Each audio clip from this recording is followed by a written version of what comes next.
Hello, നല്ല നമസ്കാരം. Decline പ്രവാസവും വിസ്മൃതിയും Australian മലയാളികളുടെ ജീവിത പശ്ചാത്തലത്തിൽ ഒരുക്കിയ ഡിക്ലൈൻ എന്ന ഷോർട്ട് മൂവി ഒരു മനുഷ്യൻ്റെ ഓർമ്മകളുടെ തകർച്ചയും പ്രവാസികളുടെ വേരുകളിലേക്കുള്ള തിരിച്ചുപോകിനെയും അടയാളപ്പെടുത്തുകയാണ്. ഡിക്ലൈൻ അതിൻ്റെ ഒരു ശ്രമം ജിബി ജേക്കബ് നടത്തുകയാണ്. സാങ്കേതികമായിട്ട് മികച്ചു നിൽക്കുമ്പോഴും തിരക്കഥപരമായിട്ടുള്ള ചില വിടവുകൾ ഈ ചിത്രത്തെ ബാധിക്കുന്നുണ്ട്. ഇതിൻ്റെ പോസിറ്റീവ് ഘടകങ്ങൾ, ഈ ചിത്രത്തിൻ്റെ ഏറ്റവും വലിയ കരുത്ത് അതിൻ്റെ സൗണ്ട് ഡിസൈനിങ്ങും ബാക്ക്ഗ്രൗണ്ട് സ്കോറും തന്നെയാണ്.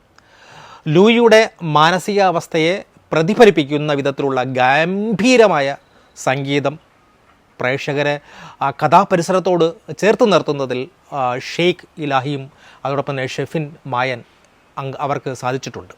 അതോടൊപ്പം തന്നെ ഇതിൻ്റെ ദൃശ്യമികവ്, കേരളത്തിലെ പ്രകൃതി ഭംഗിയും അതോടൊപ്പം തന്നെ ഓസ്ട്രേലിയയുടെ അന്തരീക്ഷവും ക്യാമറ വളരെ മനോഹരമായിട്ട് ഒപ്പിയെടുത്തിട്ടുണ്ട്.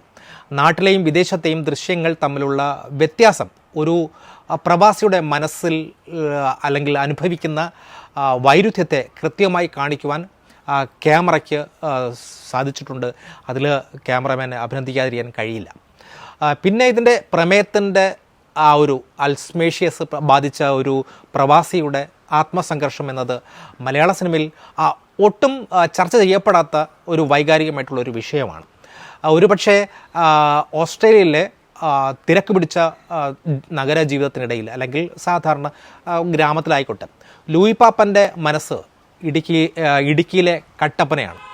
തൻ്റെ വീടിന് ചുറ്റുമുള്ള മരങ്ങൾ അദ്ദേഹത്തിൻ്റെ കട്ടപ്പനയിലെ ഏദൻ തോട്ടമായിട്ട് തെറ്റിദ്ധരിക്കപ്പെടുകയാണ്. അവിടെ വച്ച് ഒരു വിദേശിയെ കാണുമ്പോൾ അദ്ദേഹം മലയാളത്തിൽ കട്ടപ്പന എന്ന് ആവർത്തിക്കുന്നുണ്ട്. അദ്ദേഹത്തിൻ്റെ മനസ്സിൽ നിന്നും മാഞ്ഞു പോകാത്ത ജന്മനാടിൻ്റെ ഓർമ്മകളെ കാണിപ്പിക്കുകയാണ് ആ ഒരു സീനിലൂടെ. ദൈനംദിന ജീവിതത്തിലെ ചെറിയ കാര്യങ്ങൾ പോലും ലൂയിക്ക് വിസ്മൃതിയാവുകയാണ്.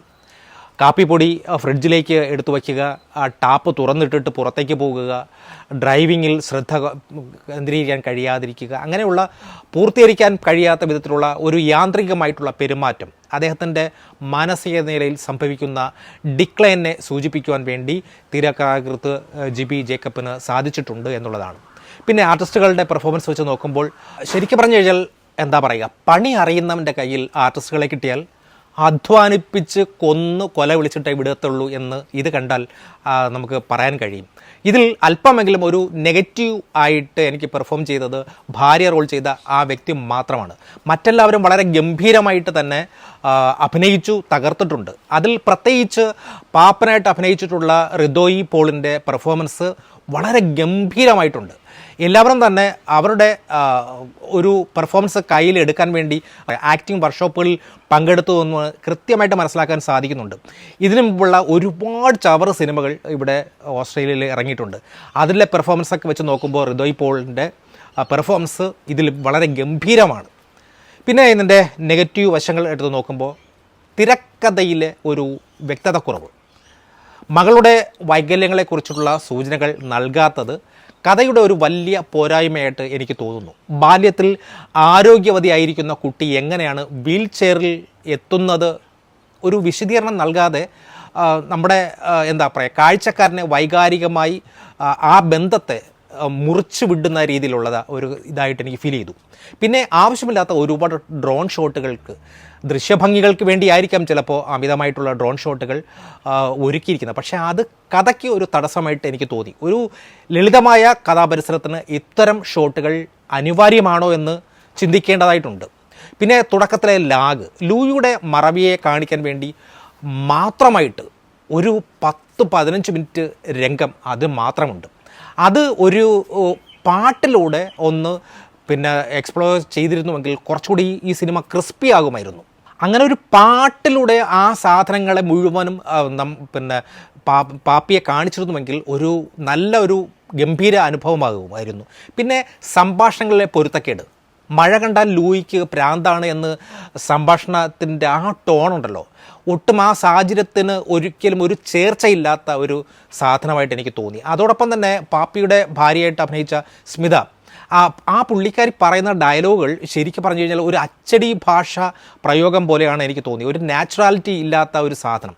അങ്ങനെ ഒരു ഫീലാണ് എനിക്ക് ആ വ്യക്തിയുടെ അഭിനയത്തിൽ എനിക്ക് തോന്നിയിട്ടുള്ളത്. അതോടൊപ്പം തന്നെ ലൂയിയുടെ നഗ്നതാ പ്രദർശനം വളരെ ചെറിയ ഷോട്ട്, വെറും ജസ്റ്റ് 1 സെക്കൻഡ് ആ ഷോട്ടായിട്ട് പോവുകയാണ്. പക്ഷേ അതിൻ്റെ ഒരു കണ്ടിന്യൂറ്റി പിന്നെ അങ്ങോട്ട് കാണാനും കഴിഞ്ഞില്ല. ഈ സിനിമയിലെ ഏറ്റവും വലിയ വിരോധാഭാസം എന്ന് പറയുന്നത് ലൂയിയുടെ ആ ഒരു അവസ്ഥയില്ലേ, സ്വന്തം കുടുംബം പോലും തിരിച്ചറിയുന്നില്ല എന്നുള്ളതാണ്.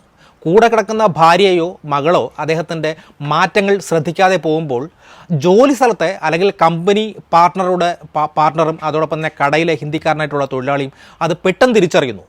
ഒരു മനുഷ്യൻ എത്രത്തോളം തൻ്റെ പ്രിയപ്പെട്ടവരിൽ നിന്നും പോലും ഒറ്റപ്പെടുന്നു എന്നതിൻ്റെ നേർചിത്രമാണ് ആ ഒരു സീനുകൾ വ്യക്തമാക്കുന്നത്. തൻ്റെ മകളോട് ഫിഷിങ്ങിന് പോകുമ്പോൾ ലൂയി പാപ്പൻ പറയുന്ന വാക്കുകൾ, ഒരു ദിവസം നീ ഈ നല്ല നിമിഷങ്ങൾ ഓർക്കും എന്ന് ആ ഒരു സീന് നോക്കുമ്പോൾ ഇന്നത്തെ അദ്ദേഹത്തിൻ്റെ അവസ്ഥയുമായിട്ട് നോക്കുമ്പോൾ അതൊരു വലിയ വിരോധാഭാസമായിട്ട് തോന്നുകയാണ്. മകളുടെയും ഭാര്യയുടെയും സമീപത്തിൽ പോലും അദ്ദേഹം അനുഭവിക്കുന്ന ആ ഒരു ഏകാന്തത സിനിമയുടെ ഗൗരവം വളരെ കൂട്ടുന്നുണ്ട്. അതോടൊപ്പം തന്നെ ജീവിതം വളരെ കലുഷിതമാണ്, ഫൈറ്റ് ചെയ്യേണ്ടതാണ് എന്നൊക്കെ പറയുന്നുണ്ട്. അതിനെ നേരിടുക അല്ലാതെ മറ്റൊരു മാർഗമില്ല എന്ന് വളരെ ബോൾഡായിട്ട് പറയുന്ന മകളെ നാട്ടിലുള്ള ആരുടെയോ മകനെ കൊണ്ട് കെട്ടിക്കുന്നു എന്ന് പറയുന്ന ആ ഒരു ഡിസേബിളായിട്ടുള്ള ഒരു പെണ്ണിനെ സംബന്ധിച്ചിടത്തോളം ഒരു വലിയ ടാസ്ക് തന്നെയല്ലേ. അതും ഓസ്ട്രേലിയ പോലുള്ള ഒരു രാജ്യത്ത് ഡിസേബിളായിട്ടുള്ള വ്യക്തികൾക്ക് പ്രത്യേക പരിഗണന ലഭിക്കുമ്പോൾ അവരെ നാട്ടിൽ നിന്നുള്ള ഒരാളെ കൊണ്ട് കല്യാണം കഴിപ്പിക്കുക എന്നത് ഒരു വലിയ റിസ്കി ഫാക്ടറായിട്ട് എനിക്ക് തോന്നി. പിന്നെ ഡിക്ലൈൻ എന്ന സിനിമയുമായി സാമ്യമുള്ള ഒരുപാട് ചിത്രങ്ങൾ മലയാളത്തിലും ഇംഗ്ലീഷിലുമൊക്കെ ഇറങ്ങിയിട്ടുണ്ട്. എനിക്ക് തോന്നുന്നത് നമ്മൾ കണ്ടു മറന്നിട്ടുള്ള കുറേ സിനിമകൾ, ഒരുപക്ഷെ തന്മാത്ര അല്ലെങ്കിൽ പത്തേമാരി, മിലേരി, Little England, The Father, Still Alice, പിന്നെ ബിജുമനൻ്റെ അനുരാഗ കൊട്ടാരം, അങ്ങനെ അനുരാഗ കരിക്കൻ വെള്ളം, അങ്ങനെ ഒരുപാട് സിനിമകൾ. ആ ഒരുപാട് സിനിമകളുമായിട്ട് ഇത് അവിടെ പല ലെയറുകളും ഇതുമായിട്ട് സാമ്യമുള്ളതാണ് എന്നെനിക്ക് ഒരു തോന്നൽ കൂടി ഉണ്ടായിട്ടുണ്ട്.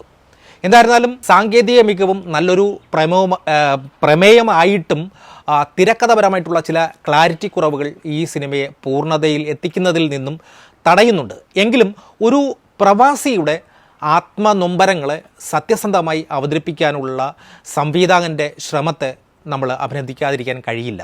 എന്തായിരുന്നാലും പ്രവാസ ലോകത്ത് തൻ്റെ വ്യക്തിത്വവും അതോടൊപ്പം തന്നെ ഓർമ്മകളും നഷ്ടമാകുമ്പോഴും ഒരു മനുഷ്യൻ തൻ്റെ കുട്ടിക്കാലത്തെയും യൗവനത്തെയും നാടിൻ്റെ ഗന്ധങ്ങളിലേക്ക് മടങ്ങാൻ ആഗ്രഹിക്കുന്നതിൻ്റെ ഒരു നേർക്കാഴ്ചയാണ് ഈ ചിത്രം. ഒരു പഴയ നാടൻ പാട്ടിൻ്റെ ഈണത്തിൽ പൊതിഞ്ഞ ലൂയി പാപ്പാൻ്റെ കഥ ഓരോ പ്രവാസിയുടെയും ഉള്ളിലെ നോവായി മാറുകയാണ് ക്ലൈമാക്സിൽ. എന്തായിരുന്നാലും കാണുന്നത് ഒരിക്കലും ഒരു നഷ്ടമാകില്ല എന്ന് ഞാൻ ഉറപ്പ് നൽകുന്നു. Thank you.